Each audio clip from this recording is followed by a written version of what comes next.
Saya pengangguran memiliki sebuah rumah yang saya sewakan dan tabungan sebesar 200 juta. Bagaimana hitung-hitungan zakat saya? Rumah yang dipakai, yang saya sewakan, baik rumah sewa berarti investasi, ada zakatnya. Cara hitung zakatnya adalah nilai rumah itu berapa. Nilai rumah itu misalnya pada saat dibeli 100 juta. Sekarang nilai rumah itu 1 miliar. Yang dihitung modal awal beli. Jadi kalau saya beli rumah itu 10 tahun lalu atau tanahnya harganya 10 juta, sekarang sudah 1 miliar, tetap 10 juta modalnya ditambah dengan penghasilannya. Penghasilan sewanya itu bukan dipisah ya. Penghasilan sewa, nilai rumah yang kita investasikan tadi, kemudian digabung dengan total harta yang lain seperti tabungan tadi 200 juta. Diakumulasi totalnya semua berapa, misal mencapai nilai 400 juta. Dilihatlah harga emas 85 gram mencapai enggak? Oh mencapai, baiklah. Dikeluarin 2,5%-nya zakat. Gini loh teman-teman, jangan terbebani dengan zakat yang 2,5% ya. Itu enggak ada masalah, enggak berat itu. Coba dikeluarkan insya Allah, itu kewajiban, rukun Islam. Dan itu penyebab datangnya rezeki, gitu ya. Jadi jangan terlalu khawatir. Bahkan ulama mengatakan kalau misalnya ada orang punya aset, tapi dia tidak punya, ya, tidak punya uang cash yang dia bisa keluarin zakat. Kapan dia bisa punya aset, dia keluarin zakatnya. Tapi terhitung dia hutang sama Allah itu. Karena dia sedang punya gitu kan. Cuma dalam bentuk aset. Misal dia punya investasi properti belum laku gitu kan. Tapi sudah lewat masa haulnya. Maka pada saat laku nanti dia keluarkan zakat hitungan dari haul yang sebelumnya gitu kan. Yang belum laku masuk dalam haul yang nanti gitu. Seperti itu hitungannya.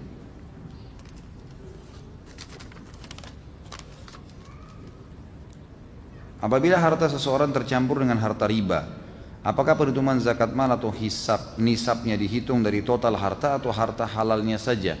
Apabila tidak diketahui jumlah harta halal dan haram, bagaimana perhitungan nisabnya? Tentu saja kalau antum tahu pasti pendapatan riba itu berapa. Misal dari 100 juta uang tabungan ada 10 juta riba, ya keluarin riba itu, jangan dihitung, gitu kan? Tapi kalau misal itu riba, bunga bank, hasil riba itu harus dikeluarkan.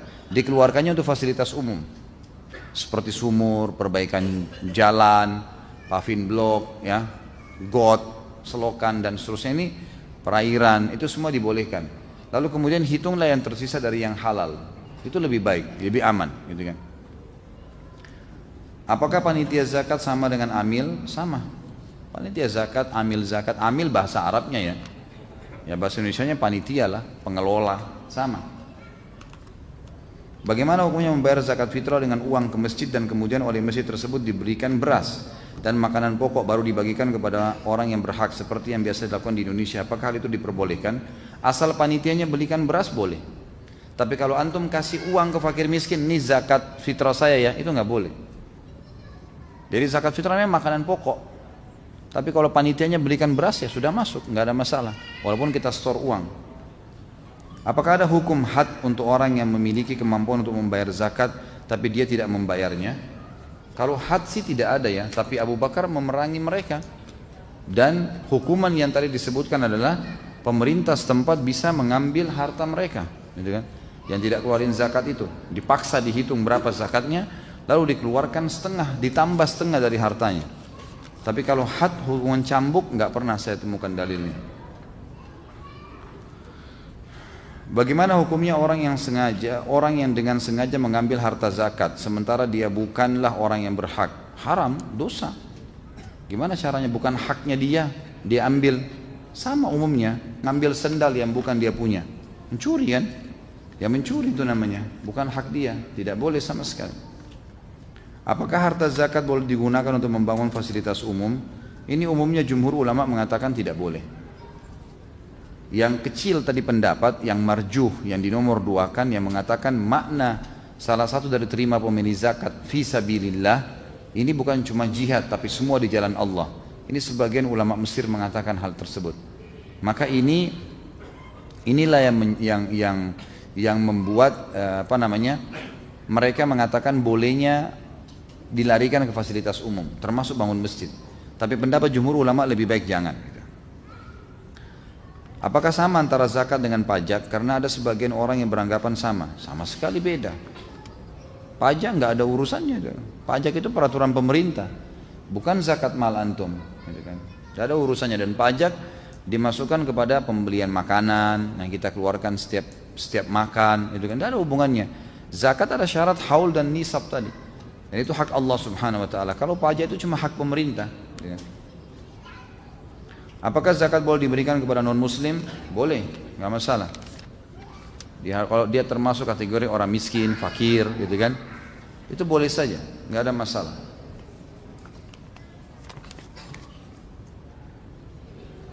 Apakah uang kertas ada zakatnya? Karena sebagian ulama berpendapat uang kertas itu haram. Hanya dinar dan dirham yang bisa. Ada zakatnya. Gimana? Dia senilai dengan emas dan perak, gitu kan? Para ulama yang mengatakan hanya dinar dan dirham ini cuman mengambil zahir hadisnya. Kalau jumhur ulama sekarang itu mengatakan tidak. Harta uang termasuk sekarang uang kertas punya nilai seperti nilai emas, buktinya dipakai jual beli, gitu kan? Emas boleh dibeli dengan uang kertas tersebut, uang kertas emas juga bisa diuang kertaskan. Jadi emas bisa dibeli, emas juga bisa dicairkan jadi uang, maka dia senilai, gitu kan? Dia senilai. Maka jelas ada zakatnya. Apakah ketika saya mendapat uang dari hasil hutang dan ketika haul mencapai nisab termasuk harus dizakatkan? Tentu saja. Kalau orang membayar, Anda punya piutang, orang lain bayar, sudah kembali uang itu, dan kita dalam perputaran haul kita. Tangkap baik-baik ini ya, fahami baik-baik. Antara haul saya Ramadan, jingin aja. Kalau kita ambil Masehi misalnya, Januari ke Januari, supaya mudah difahami. Ini saya niatkan haul saya. Februari saya dapat uang warisan. Maret saya dapat keuntungan dari transaksi jual beli mobil. Juli orang lain bayar utang kepada saya. Ini kan semua masih berkecamuk di dalam haul kita. Tiba nanti Januari, tutup buku, akumulasi total harta yang tersimpan dan investasi dikali 2,5%. Gitu kan? Tidak dikeluarkan pada saat itu, tapi pada saat tiba masa haulnya. Apakah dari 8 asnaf tersebut ada prioritas berdasarkan urutan ataukah tidak ada? Setahu saya sih tidak ada. Mana yang kira-kira di hadapan kita, gitu kan? Kalau lagi jihad dikumandangkan, jihad kita dahulukan. Kalau depan kita ada fakir miskin, fakir ya fakir, miskin ya miskin. Tergantung. Kalau setahu saya ulama membebaskan, bebas saja. Orang boleh mengeluarkan zakat malnya, haknya dia. Dia mau kasih ke siapa? Dia mau kasih ke mu'allaf kah? Dia mau titipkan kepada badan amil zakat kah? Itu bebas saja. Apakah piutang termasuk dihitung harta untuk zakat nantinya? Kalau belum diterima enggak. Kalau belum di tangan enggak. Sama antum investasi begini. Saya beli mobil 5. Pas di akhir haul. Misal Januari ke Januari. Akhir Desember saya beli 5 mobil, gitu kan. Mobil yang saya bayar 5 mobil, misalnya 200 juta satu mobil, jadi 1 miliar saya bayar. Tiba Januari, saya sudah niatkan Januari itu haul saya. Ternyata belum datang juga mobilnya, masih inden dan datangnya Februari. Padahal itu tadinya saya gunakan, gitu kan? Sudah beli produk. Apakah ini masuk dalam zakat? Yang lebih kuat pendapat ulama tidak masuk dalam zakat. Walaupun dia tadinya harta yang ada karena dipakai beli. Produknya belum diterima, sama orang punya piutang belum dibayar. Orang itu janji mau bayar Desember, haul kita Januari, ternyata Februari baru dia bayar. Itu nggak dihitung zakat. Dia masuk dalam haul yang kedua, masuk dalam haul tahun depan, masuk dari Januari baru lagi nanti, baru dihitung akumulasi sampai Januari yang akan datang.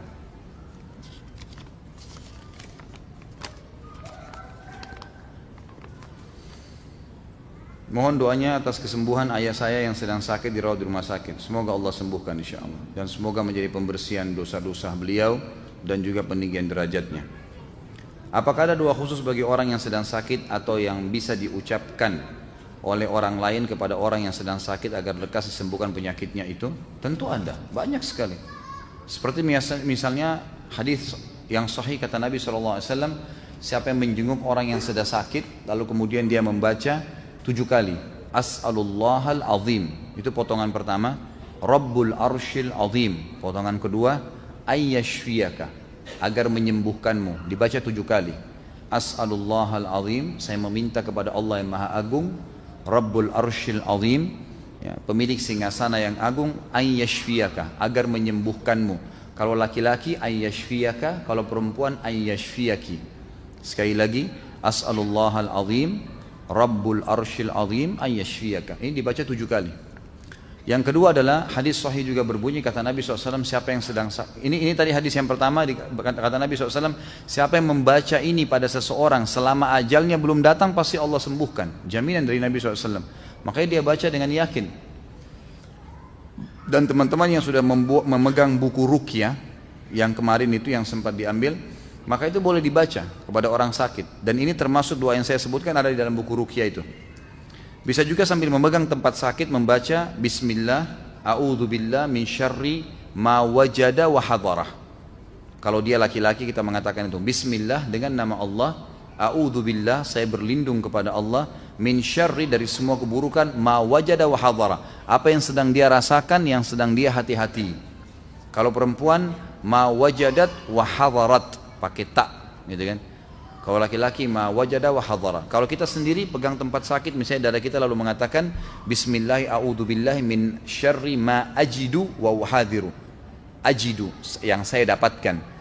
Bismillah dengan nama Allah, a'udzubillah, saya berlindung kepada Allah, min syarri, dari keburukan, ma ajidu, apa yang saya rasakan, wa uhadiru, dan saya hati-hati darinya.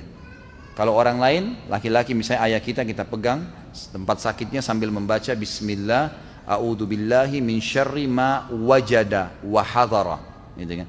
Kalau perempuan wajadat wa hadarat, dipegang tempat sakit dibaca 7 kali.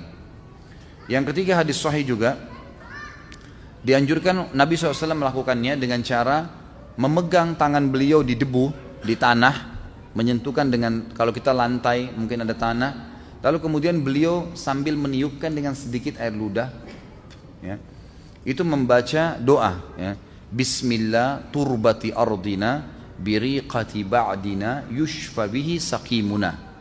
Bismillah dengan nama Allah, turbati ardina, kesucian tanah kami, biriqati ba'dina, dengan sebagian air ludah kami, yushfa bihi saqimuna, disembuhkan orang sakit di antara kami, lalu ditempelkan di tempat yang sakit. Yang keempat adalah hadis sahih juga berbunyi, Allahumma rabban nas adhibil ba's ishfi anta syafi la shifa illa shifa'uka shifa'an la yugadiru saqama. Allahumma rabban nas, ya Allah Tuhannya manusia, adhibil ba's, hilangkanlah penyakit ini, ishfi, sembuhkanlah, anta syafi la shifa illa shifa'uk, karena sembuhkanlah karena tidak ada kesembuhan kecuali dari sisimu, gitu kan.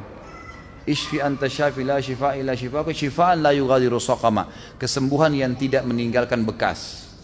Itu dianjurkan juga untuk dibaca. Dan ada beberapa doa-doa lain, bisa kembali kepada buku ruqyah itu. Apakah uang hasil dari arisan juga dizakatkan jika sudah melalui 1 haul dan nisab? Apakah hukum arisan? Semuanya, semua harta yang kita investasikan tabung arisan itu kan biasanya ditabung, ya, ceritanya begitu, ya. Orang nabung, dia kasih tiap bulan, nanti dia terima kapan, gitu kan. Maka itu menabung sama, tabungan dan investasi, simpanan dan investasi ada zakatnya, akumulasi dengan total harta. Arisan sendiri nggak ada masalah sebenarnya kalau tidak ada unsur-unsur ribawiyahnya. Dengan masuk di umumnya dalam buku fikih kata ulama syarikat ta'awun, sama dengan sebuah perusahaan untuk bekerja sama, saling bantu-membantu. 10 orang ikut masing-masing menyerahkan uang 1 juta 1 bulan, kemudian 10 juta diterima.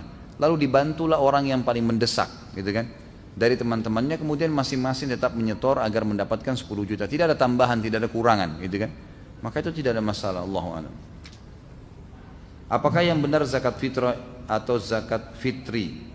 Fitrah, gitu kan.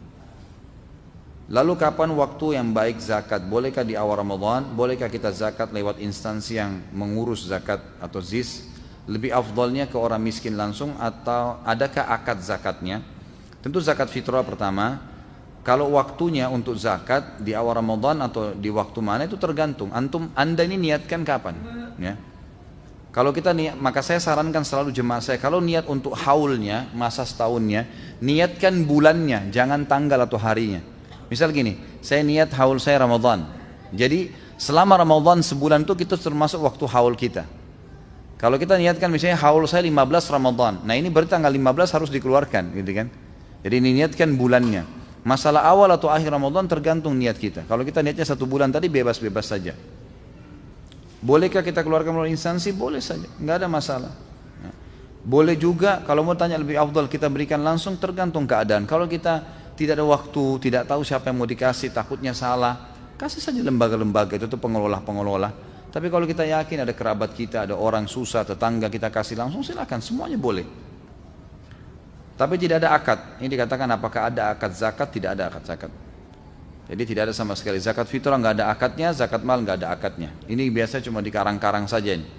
Ya, orang kalau kasih zakat fitrah diminta salaman, terus disebutkan, disuruh bacain niatnya, diikrarkan dan terusnya. Ini mau nikah atau mau apa ini?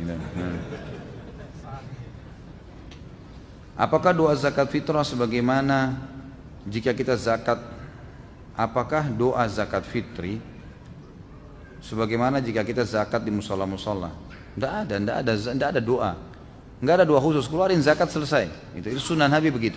Jangan dibumbu-bumbuin. Gitu. Agama sudah jelas. Bolehkah mengeluarkan zakat ke daerah lain? Misal ketika mudik kita zakat fitrah di kampung atau lebih baik di daerah lebih baik di daerah kita. Bebas saja, nggak ada masalah. Yang penting jangan sampai zakat fitrah lewat dari sholat id. Itu saja. Kita keluarkan di lokasi yang kita anggap paling perlu, nggak ada masalah.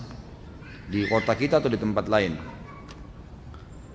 Sebagaimana pegawai menyisihkan sebagian gaji bulanan untuk ditabung, bagaimana cara membayar zakatnya mengingat sebagian dari uang yang ditabung belum mencapai haul?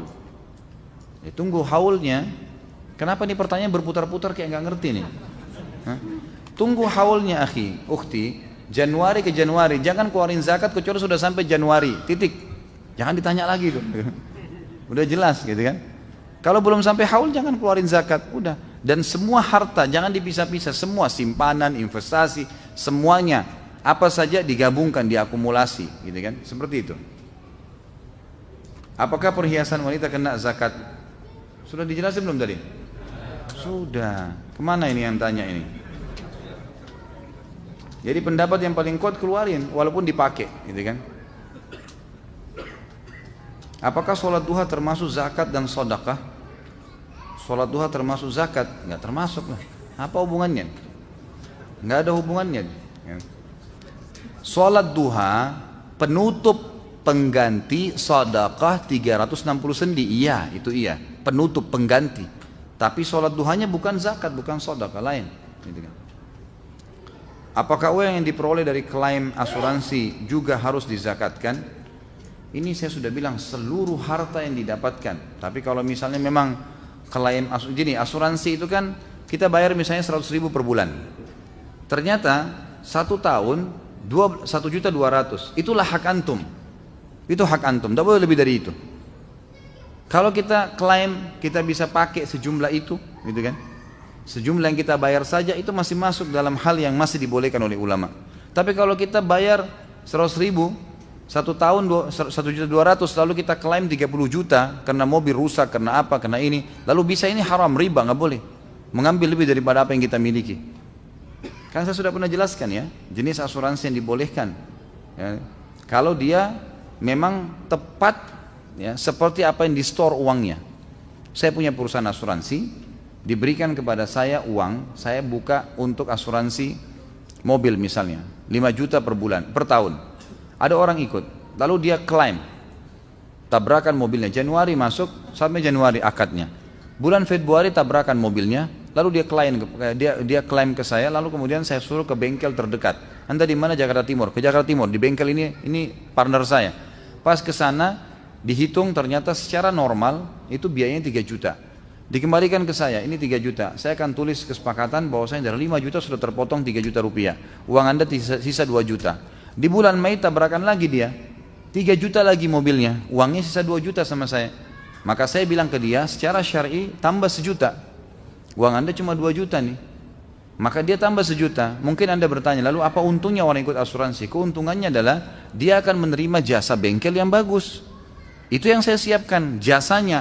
Bengkel ini berkualitas, ada apa-apa bisa dikembalikan, diperbaikin misalnya. Tepat waktu, kerjanya bagus, materialnya asli, misal.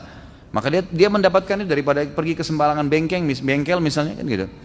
Saya dapat keuntungan sebagai asuransi yang dibolehkan secara syari adalah kalau saya punya banyak nasabah, maka bengkel memberikan dari harga standar dia yang sudah umum 3 juta misalnya, 10 orang klaim jadi 30 juta, saya dapat 10% diskon. Diskonnya boleh. Diskon itu dibolehkan. Dari situ keuntungan si asuransinya. Selain daripada ini saya tidak pernah dapat ada caranya.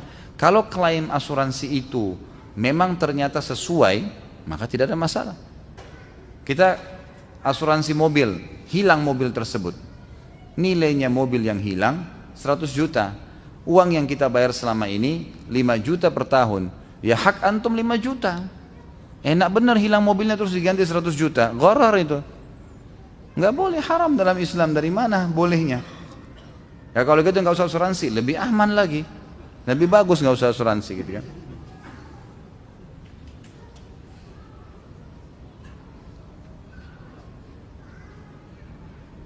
Apa ini? Ustadz ini maaf sebelumnya jika ada pemahaman yang salah dari ayah saya. Semoga dimaafkan. Bagaimana menyikapi seseorang yang mengatakan, saya masih ingat dulu waktu saya masih kecil ayah saya pernah bilang, Ustadz sering dakwah mengajak untuk pada infak, sedekah, zakat. Namun giliran ada bencana alam seperti banjir, kebakaran hutan dan lain, Ustadz jarang yang kelihatan membantu. Malah artis-artis di TV yang getol benar-benar kelihatan membantu. Karena artisnya disoting. Kan itu? Ustadznya nggak pernah diliput, gitu kan? Itu yang terjadi. Waktu terjadi tsunami Aceh, yang paling banyak di lapangan itu ustadz semua tuh, jenggot semua, dahinya hitam semua tuh. Tapi nggak ada yang sorotin media. Begitu artis satu muncul, nah ini artis nih bisa nilai jual, disorot, wajar lah kelihatan. Dan memang ustadz mana mau dia pamer-pamer, gitu kan? Ya sudah dia bantu, dia tahu itu menjauhi diri dari riya, gitu. Ya mudah-mudahan saja Allah ampuni. Menurut saya keliru pemahaman ayah anda, gitu kan?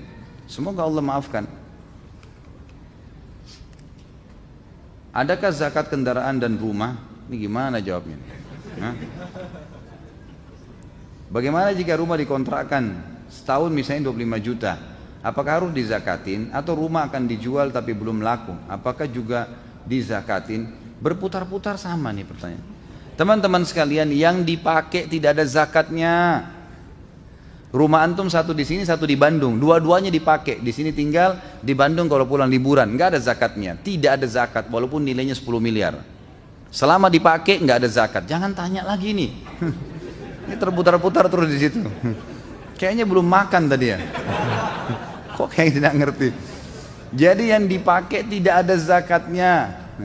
Yang disimpan, diinvestasi, baru ada zakatnya.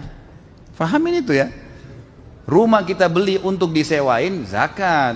Rumah dibeli untuk dijual lagi, tanah dibeli untuk dijual lagi, kalau naik harganya zakat. Tapi kalau dijual untuk simpan dan kita, maksudnya untuk kita bangun, ini saya akan bangun rumah saya sekarang lagi ngumpulin duit, tidak ada zakatnya karena sudah akan ditinggalin, gitu kan? Selama ditinggalin itu tidak ada. Kalau rumah dikontrakin misal setahun 25 juta, maka diakumulasikan, kita terima 25 juta. Januari, ingat haulnya tadi, Januari ke Januari. Januari ini saya sewain rumah saya setahun 25 juta, sudah dibayar sama dia, sudah masuk dalam pemasukan saya di Januari, sudah masuk dalam hitungan haul itu kan. Baik, pakai uang itu, silahkan pakai beli makanan, beli baju, beli segala, silahkan dipakai, investasi lagi, nggak ada yang dihitung di situ, zakat nggak ada, sedekah silahkan, zakat nggak ada.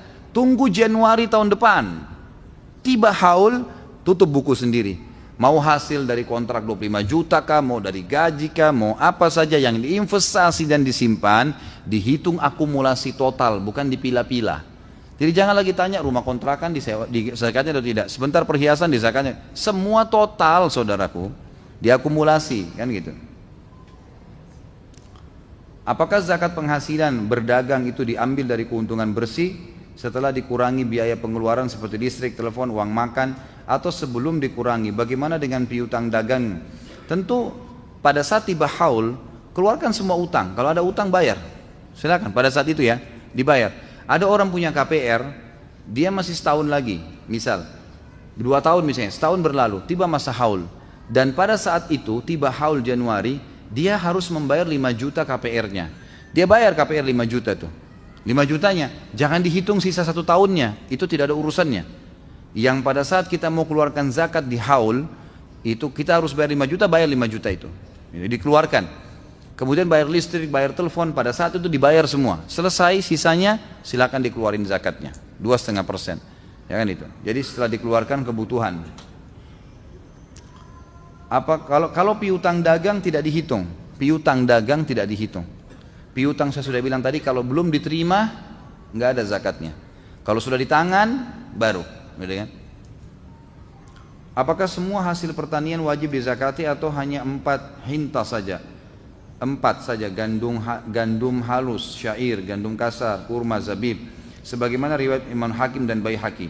Setahu saya, ya, pendapat itu khilaf di antara ulama, tapi setahu saya adalah dikeluarkan zakat, gitu kan, selama mencapai takaran 600 kilo. Nanti coba dibaca di buku yang saya katakan itu lebih terinci ya, judulnya Panduan Praktis Zakat, diterbitkan oleh Pustaka Ibnu Umar.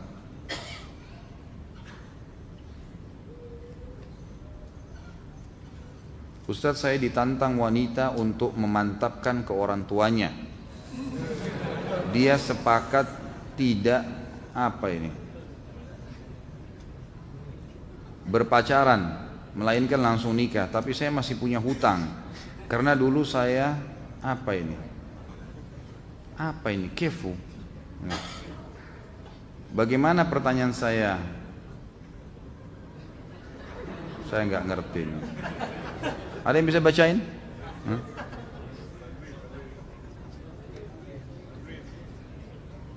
Mungkin bagaimana saya jelaskan ke wanita tersebut, karena dia belum tahu, ya. Masa saya harus ajarin ini? Jelasin apa adanya, saya masih punya utang, belum bisa nikah. Terima nggak saya punya utang 50 juta gitu kan? Jadi saya cuma bisa kasih mahar dan uang pesa 10 juta. Terima ini nikah lah, gitu kan? Masa saya harus ajarin bagaimana cara ngomongnya? Apakah ada doa untuk mempermudah kondisi ini? Berdoa apa saja dengan izin Allah, asal doanya baik, sampaikan dalam sujud, sampaikan antara azan dan iqamah. Hajat Anda curhatkan dengan Allah, maka boleh saja, silahkan. Tahun 2015 kemarin saya sudah bayar zakat atas harta saya, investasi senilai 500 juta. Apakah tahun 2016 investasi saya bertambah jadi 1 miliar? Apakah saya harus keluarkan zakat dari 1 miliar? Tentu di haul kedua sudah hitungan haul kedua. Haul pertama dana Anda cuma 500 juta, sudah dikeluarin zakatnya. Haul kedua jadi 1 miliar, ya 1 miliar. Gitu kan? 1 miliar. Jadi pertanyaan-pertanyaan seperti ini teman-teman sekalian saya bisa tangkap dan saya bisa merabah. Ini keraguan untuk ngeluarin zakat, tak usah ragu. Zakat itu pensucian harta. Tidak ada perintah pun, keluarin aja. Gitu kan? Apalagi masuk dalam rukun Islam, keluarin 1 miliar, 1 miliar. Bertambah lagi seterusnya maka keluarin juga gitu. Jadi bukan 500 juta, bukan patokannya yang kemarin. Patokannya adalah harta yang sekarang, gitu kan? Harta yang sekarang. Ustadz, zakat saya selalu dibayarkan oleh orang tua. Saya tidak memberi uang untuk zakat. Saya memberikan uang gaji saya setiap bulan. Bagaimana zakat yang orang tua saya bayarkan? Apakah terhitung itu zakat saya? Kalau seandainya seluruh gaji, saya punya gaji 5 juta, saya kasih ke orang tua saya biar orang tua saya yang simpankan atau kelola, lalu beliau mengeluarkan zakatnya sesuai syarat syar'i, haul dan nisab, tidak boleh keluar dari situ. Setelah setahun dan nisabnya mencapai 80 gram emas, maka itu zakat Anda. Ya kan? Tapi kalau setiap bulan dia keluarkan sedekah, melanggar syarat haul dan nisab, berarti dia sedekah umum, bukan zakat. Ya. Jadi coba pastikan masalah itu.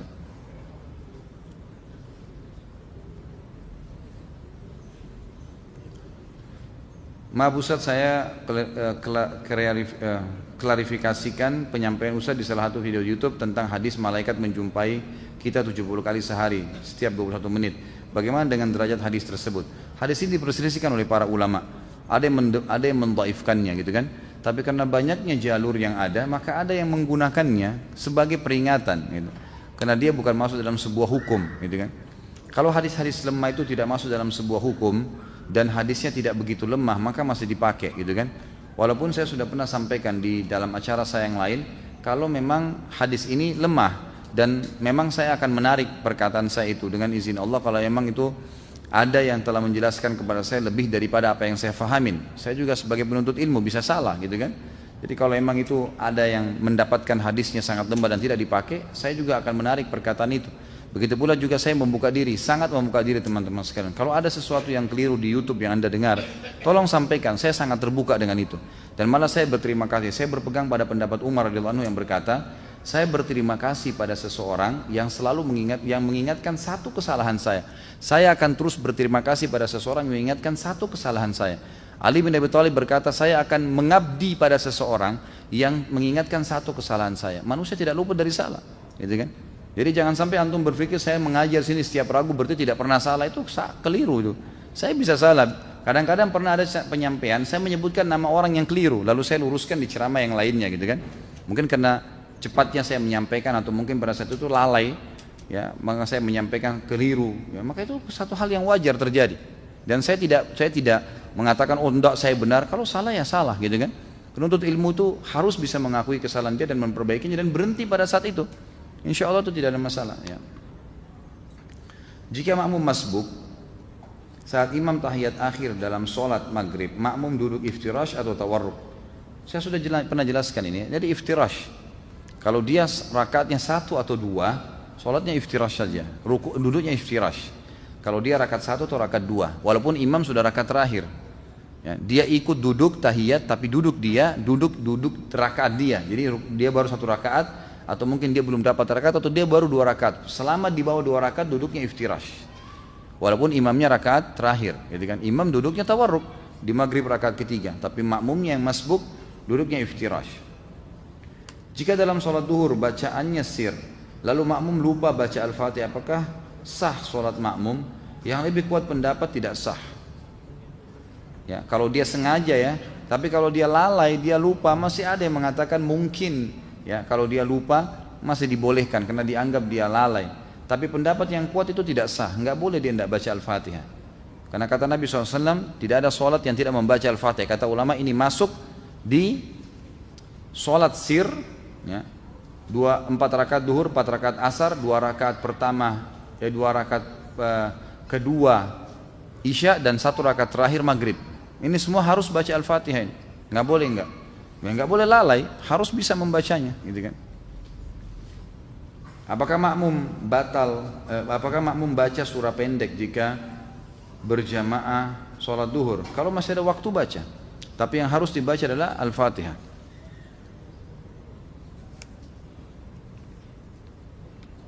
Pak Ustadz, bagaimana hukumnya berwuduk di kamar mandi yang ada WC-nya? Saya sudah beritahu keluarga saya jika berwuduk jangan di kamar mandi, tapi tetap saja berwuduk di kamar mandi karena dekat dan malas karena agak jauh sedikit jika tidak di kamar mandi. Tidak ada masalah, saya sudah pernah jelaskan. Yang tidak boleh zikrullah di atas klosetnya, ya. Tempat buang air besar begitu. Kalau wastafel di sebelahnya, shower kita lagi mandi, nggak ada masalah, boleh. Dan saya sudah pernah jelaskan kan, sampai ulama fikih membahas sahkah sholat orang sholat di kamar mandi. Maka umumnya mengatakan di kamar mandinya ya. Kalau ini tidak ada yang sholat, tapi kalau ada orang sholat, ulama fikih mendatangkan sebuah hukum di tempat kamar mandi, bukan di klosetnya, bukan di WC-nya, maka sah sholatnya, tapi dimakruhkan buat dia. Karena di tempat kamar mandi masih boleh menyebut nama Allah. Kalau di WC yang tidak boleh, gitu kan? Kalau digabung pun berarti klosetnya yang tidak boleh. Saya pernah kebetulan kedatangan Syekh dari Madinah, beliau salah satu pengajar di Masjid Nabawi, guru saya Dr. Saleh Suhaimi, semoga Allah menjaga beliau. Beliau matanya buta, gitu kan, dan menikah dengan orang Indonesia kebetulan. Waktu dia baru nikah dengan istrinya mungkin cerita sekitar di atas 10 tahun yang lalu ya. Karena dia menikah dengan salah satu murid pengajian saya di Makassar waktu itu. Maka baru menikah, istrinya datang dari Makassar ke Jakarta, kemudian beliau jemput, ingin berangkat ke Saudi sama-sama, dan sekarang Masya Allah tinggal di Saudi. Maka pada saat itu, awal mereka ketemu, setelah akad nikah dan kumpul, lalu saya temanin di hotel di Jakarta, lalu saya begitu ketuk pintunya, syekhnya sempat manggil, Khalid ada butuh sesuatu, saya datang, istrinya dari belakang tembok menanyakan, Ustaz tolong tanyakan kepada syekh, waktu itu beliau belum bisa bahasa Arab gitu kan, coba tanyakan ke syekh, saya dengar syekh ini setiap kali masuk kamar mandi di wastafel, dia kalau mau wudhu baca bismillah, apa boleh baca nama Allah di kamar mandi gitu kan. Pertanyaan seperti ini, Maka saya tanyakan kepada Syekh dalam bahasa Arab dan beliau mengatakan fatwa ulama umumnya boleh selama bukan di klosetnya, gitu kan. Bahkan sementara orang lagi mandi shower boleh menjawab salam, gitu kan. Karena kamar mandi tidak ada larangan, tapi WC yang ada larangan. Allahu alam. Jika tiba waktu sholat, tempat wudhu tidak ada hijab, apakah perempuan boleh wudhu di kamar mandi tapi ada WC-nya, atau tetap di luar? Sama saja, asal bukan di klosetnya. Saya sarankan kalau ibu-ibu atau akhwat kita lagi di mall, jangan duduk di tempat umum yang bisa terbuka jilbab, gitu kan. Masuk di kamar mandi, bicara sama bagian cleaning service-nya, pembersihnya, maaf saya mau wudhu di sini, nanti saya bersihin sebentar. Udah wudhu aja di situ. Usahakan tidak mengotori semuanya dengan cara mengusap, mengambil air, mengusapnya, gitu kan. Mengambil air, mengusap telapak tangan, mengusap wajah, ya semampunya. Jilbab juga mungkin bisa dibuka karena perempuan semuanya. Maka itu baik, gitu kan. Kalau darurat tidak ada juga sama sekali kamar mandi, walaupun pasti ada ya, maka biasanya itu kelebihannya kalau akhwat yang pakai jilbab besar, dia bisa menarik jilbabnya ke depan sehingga tertutup bagian wajah, kemudian dia beruduk semampunya, ya. Kemudian dia pada saat mengusap wajah, mengusap siku semua tertutup dengan jilbab besarnya. Kemudian dia selesaikan itu, lalu kakinya dipakai kaos kaki yang diusap. Ya, Allahu alam, itu yang saya tahu. Jika tiba waktu sholat, apa ini? Waktu masih panjang, lebih utama mana untuk perempuan? Langsung sholat atau sholat apa ini? Atau sholat sesampai di rumah? Jika waktu sholat berada di stasiun dan ada tempat sholatnya, lebih baik awal waktu, tetap lebih awal waktu. Jangan ditunda ke rumah, kita tidak tahu, ya, tidak tahu ajal, tidak tahu kejadian. Selama aman, sholat dulu di situ. Bagaimana jika ingin sholat berjamaah tapi makmum atau imam tidak mau sejajar? Apa ini? Bagi jemaah perempuan, bagaimana seharusnya sholat sendiri-sendiri karena imam tidak mau sejajar? Ataukah jemaah meskipun jika imam atau makmum maunya imam lebih ke depan dibanding makmumnya, tetap sholat berjamaah, tidak ada masalah itu, ya, tidak ada masalah. Pada saat makmum masbuk, makmum belum selesai membaca Al-Fatihah lalu imam ruku', apakah sah sholat makmum karena Al-Fatihah dibaca tidak selesai? Kalau dia sholatnya jahar, ngerasin suara, kan gitu, seperti misalnya maghrib 2 rakaat pertama, isya 2 rakaat pertama, subuh kedua rakaatnya, maka tidak masalah dengan tidak baca Al-Fatihah. Itu pendapat jumhur ulama. Tapi kalau sholat sir harus dia baca Al-Fatihah, usahakan. Masalah dia tidak sempat baca sampai habis, maka ini ulama rincikan lagi. Kalau dia datang telat memang, dia Allahu Akbar, imamnya langsung ruku, ya sudah. Ya, dalam pendapat Imam Ahmad boleh, dia langsung ruku juga. Imam Syafi'i mengatakan tidak, tetap dia harus baca Al-Fatihah, walaupun dia ketinggalan tapi maksimal 3 gerakan imam. Misal ruku, itu 1, i'tidal 2, sujud pertama 3. Usahakan selesai Al-Fatihah sebelum imam duduk di antara 2 sujud. Itu pendapat Imam Syafi'i rahimahullah. Langsung dia ikut ruku, dia sami Allah dan dikejar imamnya. Nah, itu pendapat Allahu alam, ya. Bagaimana hukumnya makmum membaca Al-Quran dengan memegang Al-Quran agar tidak mengantuk pada saat Ramadan karena qiyam lailnya berjuz-juz? Dan apakah boleh juga sholat sunnah berdiri sendiri dengan membaca dan memegang Al-Quran karena tidak menghafal Al-Quran biar panjang atau banyak bacaannya? Setahu saya fatwa ulama dibolehkan. Beranjak daripada hadis Nabi SAW, Al-mar'u maliku li nafilatihi, seseorang pemilik sholat sunnahnya. Jadi dia boleh duduk, dia boleh berdiri. Orang kalau sholat sunnah bebas, walaupun tidak sakit ya. Tapi pahala duduk setengah pahala orang berdiri. Masuk dalam masalah makna ini, kata ulama adalah Allah Subhanahu Wa Taala memerintahkan untuk membaca Al-Fatihah, membaca surah Al-Quran, gitu kan? Kata Nabi SAW, setelah baca Al-Fatihah, bacalah apa yang dimudahkan dari Al-Quran. Makna daripada hadis Nabi, bacalah yang termudahkan dari Al-Quran. Kata ulama boleh memegang Al-Quran, tapi dianjurkan di sholat sunnah. Karena sholat sunnah memang pemiliknya dia. Jadi dia boleh batalin. Orang lagi sholat sunnah, antum lagi sholat ba'diyah isya, terus tiba-tiba batalin tanpa udur. Udah deh, nanti di rumah aja saya sholat. Dia berhentiin, nggak dosa tuh. Tapi kalau wajib nggak boleh, harus diselesaikan sama dia, kecuali ada udur syar'inya. Maka dia pemilik sholat sunnahnya. Apakah saya berdosa tidak amar ma'ruf kepada keluarga atau kakak karena sangat keras kepala jika diberitahu padahal dengan halus seperti tidak terima, dan saya jadi enggan memberitahu karena jadi seperti menjauh dan menganggap pemahaman saya salah? dengan jilbab panjang, tidak mau bersalaman dengan sepupu dan seterusnya. Tentu saja yang wajib ingkar mungkar itu, amar ma'ruf nahi mungkar itu yang pertama. Yang kedua, yang ketiga itu sunnah. Kalau kita sampaikan sekali sudah cukup, ya artinya kita anggap nanti efeknya dia tidak bisa terima lagi, sudah nggak ada masalah, nggak diingatkan yang kedua kali. Tapi kita jangan putus asa dengan doakan, dengan sampaikan. Makanya saya bilang imbangi amar ma'ruf nahi mungkar itu teman-teman sekalian dengan hal-hal yang disunnahkan. Misal kita selalu kalau muncul hanya tahu menyalahkan orang, dan kita tidak pernah punya andil di keluarga. Nggak pernah kalau ada orang sakit kita jenguk, nggak pernah kita membantu orang yang susah, kita nggak pernah senyum dengan mereka. Maka kesannya kita datang ini momok memang yang menakutkan saja. Selalu kalau datang cuma menyalahkan orang saja, susah diterima dakwah. Tapi coba rangkul sisi sosialnya manusia. Umumnya orang kena sosialnya tuh hidup gitu kan. Jadi kalau dia sakit dijenguk, sering ketemu, berikan hadiah yang semampu kita. Kalau dia lagi bantu buku bantuan, maka kita di rumahnya bantuin masak lah. Kalau perempuan, laki-laki mungkin bantuin apa, sesuatu yang memang disentuh dari sisi pengorbanan kita ada. Jadi pada saat kita menyampaikan juga itu bisa diterima gitu kan. Seperti itulah. Ayah saya punya rencana zakat mal. Ayah plus saya plus adik dikumpulkan sehingga nominalnya besar, lalu diberikan kepada seorang miskin untuk modal usaha agar orang tersebut giat berdagang. Ayah saya memberikan uang tersebut seolah-olah pinjaman tanpa bunga, walau pada akhirnya kami tidak menerima uang pengembalian dari orang tersebut. Apakah zakat mal kami sah? Kalau diniatkan zakat sah. Diniatkan zakat sah. Ulama mengatakan boleh bila seseorang muslim memiliki zakat. Misal kita anggap nominalnya 100 juta atau 10 juta. Kita menemukan ada satu orang miskin yang kita ingin berikan kepada dia modal dari zakat mal itu. Tapi kita khawatir nanti kalau dikatakan ini zakat mal, dia akan permainkan atau dianggap remeh. Dia pikir tahun depan bisa terima lagi. Lalu kita mengatakan ini kami pinjamkan kepada anda sebagai modal, gitu kan? Bolehkah hukumnya? Hukumnya boleh kata ulama. Hukumnya boleh. Kalau dia misalnya berhasil sukses, dia mau kembalikan, kita punya pilihan. Menerima kembali dan mengeluarkan kepada orang lain zakat itu, atau kita mengatakan itu memang zakat mal yang saya sudah berikan kepada anda, silahkan, tidak usah dikembalikan, gitu kan? Kalaupun misalnya dia sudah bangkrut, kita mengatakan itu dari zakat mal kami sudah selesaikan, gitu kan? Jadi memang di sini dia tetap sah saja karena niatnya dia zakat, gitu kan? Yang saya tahu, Allahu a'lam. Berapa persen zakat untuk harta yang syubhat? Saya tidak ngerti harta syubhat seperti apa nih maksudnya. Gitu. Harta syubhatnya apa nih?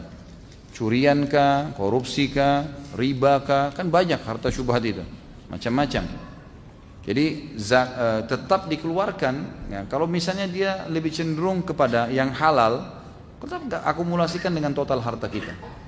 Kalau dia syubhat jelas ini uang adalah hasil curian nih atau hasil riba, jangan, tidak ada persentase, keluarkan semuanya. Haram, jangan dimakan, keluarkan semuanya. Mulai dari mana terhitung satu rakaat untuk yang masbuk? Apakah ketika sebelum ruku atau sebelum sujud? Tentu ruku. Patokannya ruku. Nabi SAW bersabda, siapa yang mendapatkan imamnya ruku, maka dia telah mendapatkan satu rakaat. Jadi ruku bukan sujud. Di kantor saya diterapkan adanya zakat profesi meskipun tidak diwajibkan. Potensi atau perolehan dari zakat profesi ini mencapai 4,5 miliar. Dan dipakai untuk kegiatan-kegiatan yang sangat baik dan sesuai peruntukan. Saya termasuk yang menolak dipotong zakat profesinya karena alasan syariat, bukan karena tidak mau bayar zakat. Akan tapi melihat angka 4,5 miliar yang berhasil dikumpulkan dan manfaatnya kepada penerima zakat, saya menjadi ada perasaan bersalah karena tidak berperan untuk umat. Mohon nasihatnya Ustaz terkait dengan hal ini. Saya tetap bayar zakat mal tapi setahun sekali, yaitu ketika sudah haul dan capai nisab. Tetap tidak boleh ini, tidak boleh. Ya, dia lebih baik perusahaan tidak mengatakan zakat, sedekah. Karena kalau dia mengatakan zakat ini dibantah oleh jumhur ulama, nggak ada dalilnya zakat profesi itu. Dan walaupun jumlahnya banyak 4,5 miliar, apakah semua pegawai ridho dengan itu? Banyak mereka tidak ridho gitu kan? Mereka tidak terima itu. Jadi biar disedekahkan, uang paksa diambil dari orang, gimana? Walaupun itu diperuntukkan untuk kegiatan baik, nah, dipaksa dari orang nggak mungkin sah lah, gitu kan? Bagaimana apabila selama ini saya membayar zakat penghasilan baik secara bulanan maupun tahunan? Saya baru tahu bahwa tidak ada zakat penghasilan. ya sudah dianggap sedekah yang Anda keluarkan sebelum haulnya. Yang tiba haulnya setahun itu baru terhitung zakat. Kalau misalnya yang dikeluarkan setiap bulan itu ternyata mengurangi jatah pengeluaran haul, maka dilihat, misal gini, zakat saya pada saat tiba haul 10 juta. Saya sudah memprediksi kira-kira 10 juta dan saya sudah coba mengeluarkan setiap bulan dari bulan-bulan yang lalu 1.500.000 gitu kan, terakumulasi pas tiba haul sudah 5 juta. Sekarang yang saya harus keluarkan adalah 10 juta atau 5 juta gitu kan. Yang paling kuat pendapat ulama adalah dikeluarkan 10 juta, itu yang paling kuat karena dianggap bulan-bulan yang lalu itu sedekah bukan zakat karena belum tiba haulnya. Ada pendapat dari ulama, tapi pendapat ini tidak diprioritaskan oleh ulama yang lain, adalah mereka mengatakan boleh-boleh saja. Jadi dianggap yang dia sudah keluarkan 5 juta yang lalu itu adalah zakat, bagian zakat, dia tinggal keluarkan 5 jutanya. Tapi lebih baik dikeluarkan baru, dianggap yang lain itu adalah sedekah gitu. Bagaimana apabila bayar zakat dilebihkan jumlahnya karena takut salah hitung? Boleh saja, nggak ada masalah, asal jangan dikurangi. Nah, kalau dilebihkan boleh, artinya karena khawatir ya. Jadi jangan was-was ya. Ini memang karena khawatir saja. Bagaimana perhitungan zakat peternakan ayam? Allahu alam, saya tidak tahu. Yang saya tahu adalah jenis hewan tadi saya bilang di 3 jenis hewan itu. Ada yang menambahkannya dengan kuda gitu kan. Tapi yang kuat adalah sapi, unta dan kambing. Selain daripada ini masuk dalam akumulasi harta. Jadi misalnya antum punya peternakan ayam, jumlahnya sudah jutaan ekor atau ribuan ekor, maka masuk dalam investasi umumnya. Jadi masuk dalam total harta kita. Nanti yang dikeluarkan zakat malnya. Kalau tadi unta, kambing, sapi, yang dikeluarkan zakatnya hewan itu juga. Hewan yang sama, kambing ya kambing yang dikeluarin, unta ya unta, sapi ya sapi. Kalau selain daripada itu kayak peternakan ayam, ikan misalnya gitu kan, itu semua masuk dalam total akumulasi harta. Jadi berapa modalnya, berapa keuntungannya diakumulasi dengan total uang atau harta yang kita miliki. Bagaimana perhitungan zakat perdagangan? Apakah dari omset atau barang dagangan? Dari modal dan keuntungan, gitu kan? Dari modal dan keuntungan itu diakumulasi semuanya. Ustaz, apakah barang temuan atau uang temuan bisa disedekahkan? Dan bolehkah duit teman bisa dipakai untuk kebutuhan pribadi? Apa hukumnya? Apa saran Ustaz jika menemukan barang atau uang yang ditemukan di jalan dan tidak diketahui siapa pemiliknya? Saran saya jangan sentuh ya. Temui uang, temuin HP, temuin jam tangan, jangan disentuh, biarin aja. Nanti kita angkat misalnya niatnya baik, mau ditaruh di mana, ternyata 5 menit kemudian 10 menit orangnya datang, cari. Biarin aja. Namanya hukum luqata dalam Islam. Jadi lebih baik kita biarkan, jangan disentuh di situ. Jangan ada orang lain ambil ya sudah, itu urusan dia. Tapi hukum syari Anda pribadi, jangan disentuh. Kalau Anda mau ambil, maka Anda punya hukum syari harus mengiklankan selama setahun. Iklanin di koran kah, saya menemukan di alamat ini. Kalau dalam setahun orang tidak ada yang minta, sudah jadi hak Anda. Setahun bisa jadi hak kita, gitu kan. Tapi caranya diiklankan ya, jangan disembunyi. Setahun baru diambil itu nggak boleh, gitu kan. Apalagi tadi pertanyaannya itu? Apakah boleh pakai duit teman? Ya kalau diizinkan, kalau enggak mencuri berarti. Apakah boleh melakukan sholat tahajud ketika kita sudah melakukan sholat witir setelah isya? Saya pernah dengar sholat witir sebagai sholat penutup, tidak ada lagi sholat setelah sholat witir. Boleh saja, yang dimaksud tidak ada lagi. Jadi jangan witir dulu sekarang, setelah witir langsung kerjakan sholat lagi. Tapi kalau ada jaraknya itu berbeda, kan gitu. Makanya para sahabat seperti Abu Hurairah anhu berkata, aku diwasiatkan oleh Rasulullah, kekasihku Rasulullah SAW, 3 hal tidak pernah aku tinggalkan selama aku hidup. Sementara Abu Hurairah ini tidak pernah tinggalkan tahajud. Beliau mengatakan di malam hari ya, beliau mengatakan saya diwasiatkan kekasihku 3 hal tidak pernah saya tinggalkan selama saya hidup. 2 rakaat sholat duha, dan saya berpuasa 3 hari setiap bulan ayyamul bid, dan saya tidak pernah tidur kecuali saya sudah witir. Jadi beliau witir sebelum tidur, tapi beliau tetap kerjakan tahajud. Pernah juga Nabi SAW dalam hadis Bukhari bertanya kepada Abu Bakar dan Umar, wahai Abu Bakar, kapan kamu witir? Sementara Abu Bakar ini tiap malam sholat tahajud. Kata Abu Bakar, selepas isya ya Rasulullah, sebelum tidur. Ditanya Umar, wahai Umar, kapan kau witir? Kata Umar, di akhir malam ya Rasulullah. Kata Nabi SAW ditunjuk Abu Bakar, orang ini mengambil agamanya dengan hati-hati. Orang ini ditunjuk Umar mengambil agamanya dengan ketegasan. Artinya dua-duanya boleh, nggak ada masalah, gitu kan? Jadi setelah witir pun habis isya boleh tahajud. Apa boleh cukupkan membaca Al-Fatihah saja ketika sholat sunnah seperti sholat rawatib, duha, tahajud tanpa membaca iftitah dan surah-surah pendek? Boleh, karena iftitah dan surah hukumnya sunnah. Tapi anda kerugi, sayang gitu kan? Pahalanya rugi, mestinya memang dibaca semuanya. Ini Masya Allah 5 lembar tulisannya sama, berarti orangnya sama nih. Kalau kita musafir, apa boleh membasuh sepatunya saja ketika beruduk untuk melakukan sholat? Soalnya saya pernah baca hadisnya Ustaz. Memang benar boleh, namanya masul khuf. Asal syaratnya sebelum pakai kaos kaki sudah wudhu dulu, gitu kan? Dalam keadaan suci. Kalau mukim boleh sehari semalam. Mukim kayak kita nih orang tidak musafir. Orang musafir boleh 3 hari 3 malam. Asal syaratnya waktu pakai kaos kaki, misalnya mau ke kantor nih sudah wudhu dulu. Pakai kaos kaki, kemudian kita ke kantor ternyata maaf buang angin, buang air besar, buang air kecil, batal wudunya. Lalu kemudian keluar dari WC, ya semoga Allah muliakan anda. Keluar dari WC kemudian kita mau wudhu lagi, kaos kakinya bisa diusap saja, tidak usah dibuka. Yang penting tadi pada saat dimasukkan dalam keadaan suci. Mukim sehari semalam, musafir 3 hari 3 malam. Jika riba itu haram, apakah boleh kita nabung di bank dan mentransfer uang lewat bank? Setahu saya boleh. Tentu jauh lebih aman kalau dia cari perbankan syariah. Tapi bolehkah dia gunakan fasilitas bank itu? Masih dibolehkan kalau dia tidak bersentuhan sama bunganya. Dia tidak bersentuhan sama bunganya dan dia juga tidak investasi di situ.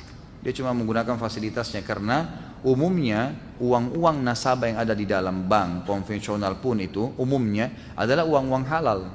Dari warisan, dari gaji pegawai, kan gitu. Yang masalah ini pengelolaannya yang menggunakan sistem ribawi gitu.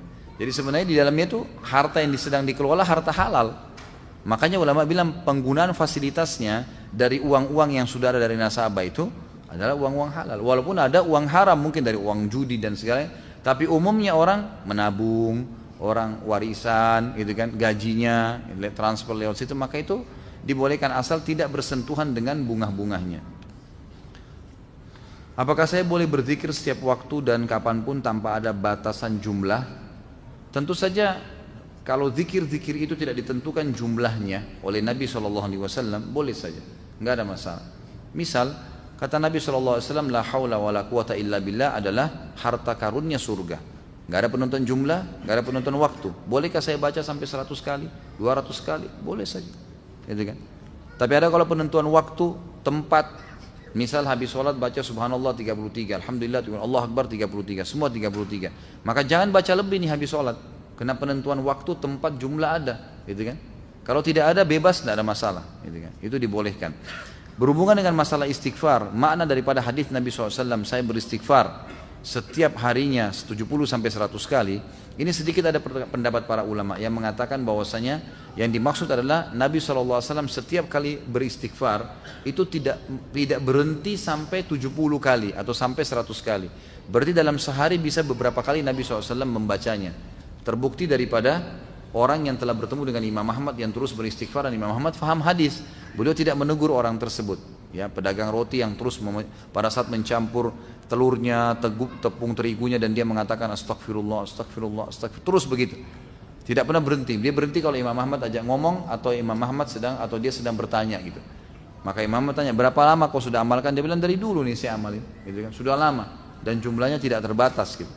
Maka ulama mengambil dari statement Imam Ahmad yang tidak menegur orang tersebut, karena beliau adalah ulama hadis, berarti makna daripada Nabi SAW membaca 70 sampai 100 kali adalah setiap kali ada kesempatan, beliau tidak berhenti sampai 70 dan 100 kali. Selebihnya setelah itu ada kesempatan lagi, baca lagi 70 sampai 100 kali.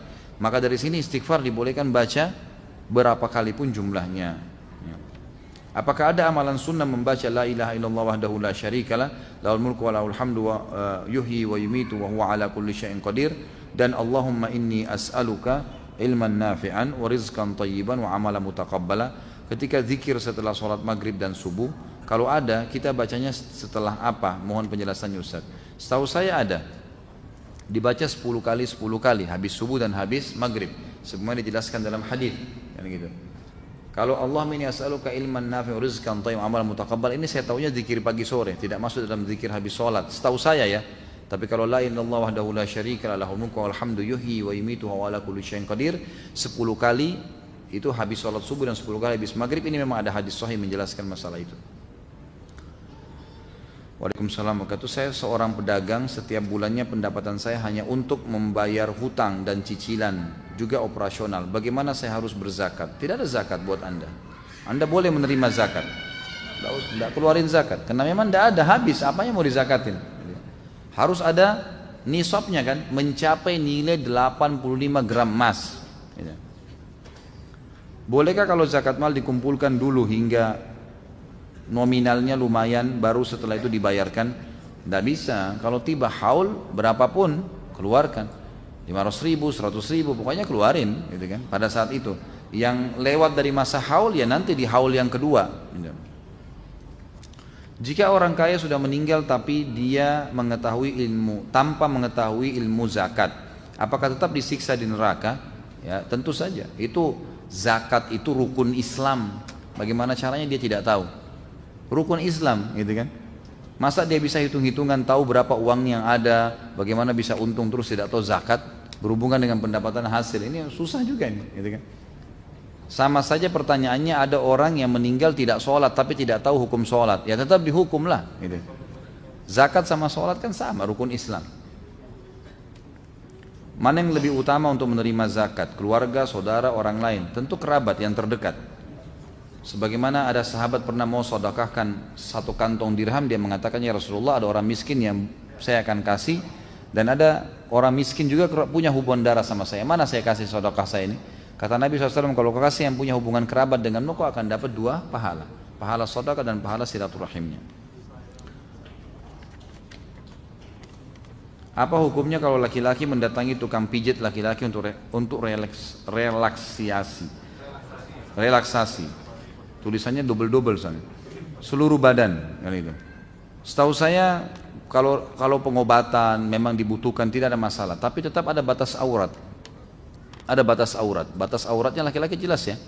Perut sampai lutut, gitu kan? Pakailah celana tutup daerah itu, selebihnya boleh dipijit, gitu kan? Asal memang itu tidak ada hal-hal yang haram di situ. Dan ini sama-sama laki-laki dengan laki-laki ya.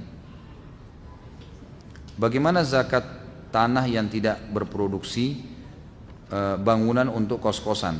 Kalau dia niatnya investasi, tanah itu walaupun tidak ada hasilnya tapi dia investasi, dibeli untuk disimpan, kapan mahal dijual, investasi namanya, ada zakatnya. Kalau hanya sekedar dibeli begitu saja, nanti dengan niat saya kalau ada duit saya mau bangun untuk saya tinggali, sudah diniat untuk tinggali, nggak ada zakatnya. Kalau kos-kosan investasi berarti, gitu kan? Jadi jangan berputar-putar di situ terus ya. Yang diinvestasikan ada zakatnya, dan jangan pelit zakatin ini, kenapa sih? Gitu. Zakatin saudaraku, itu pensucian, gitu kan?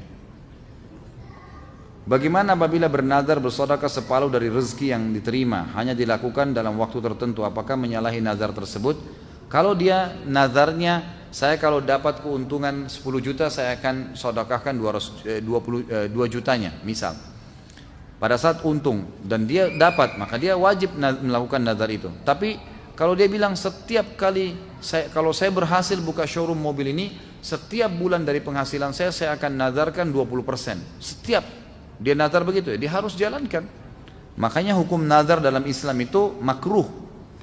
Lebih baik jangan nazar. Nanti kalau berhasil, baru kita keluarkan apa yang kita ingin keluarkan. Karena kalau sudah terpenuhi, wajib dijalankan. Wajib dijalankan. Saya alhamdulillah sudah mengeluarkan zakat mal setiap tahun, tapi saya keluarkan tidak satu tempat, melainkan di beberapa tempat. Tadi saya bagi beberapa daerah dan beberapa masjid. Pertanyaannya, bagaimana menurut Ustaz? Apakah saya terhitung sudah mengeluarkan atau belum? Tentu saja. Misal nominalnya 100 juta. Saya bagi di 10 provinsi di Indonesia. Enggak apa-apa. Yang penting sudah dikeluarin. Enggak ada masalah itu. Berarti Anda sudah mengeluarkan zakat insya Allah.